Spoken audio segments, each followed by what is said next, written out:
நண்பர்களே, இந்த கூட்டத்துக்கு மத்தியில் ஆளுகின்ற பாரதிய ஜனதா கட்சி இங்கு இருக்கின்ற ஒரு பாசிச திராவிடியன் ஸ்டாக் ஆட்சியின் காரணமாக நாம கோர்ட்டுக்கு போய் அனுமதி வாங்குறதா? என்னையா நடக்குது? பேய்கள் ஆட்சி செய்தால் பிணந்தின்னும் சாத்திரங்கள், பிணந்தின்னும் சாத்திரங்கள்.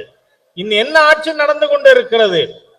ஊழலே ஊறி திளைத்து போன ஒரு அரசாங்கம், ஊழலால் மூழ்கி கொண்டிருக்கின்ற இந்த திராவிடியன் ஸ்டாக் ஆட்சி இன்னும் நீங்க இருக்க போறது 13 மாசம் தாங்கிறது நான் எச்சரிக்க விரும்புகிறேன். அதுக்கப்புறம் உங்க ஒத்தரையும் ஆளை தூக்கி சிறையில அடைக்கும் பாரதிய ஜனதா கட்சி, தேசிய ஜனநாயக கூட்டணி அரசு. என்ன நினைச்சுட்டு இருக்கீங்க? சென்ட்ரலி ரூலிங் பார்ட்டி அதனுடைய கருத்தை மக்கள்கிட்ட சொல்ல முடியாதா? அந்த அளவு அகம்பாவமா உங்களுக்கு, ஆணவமா?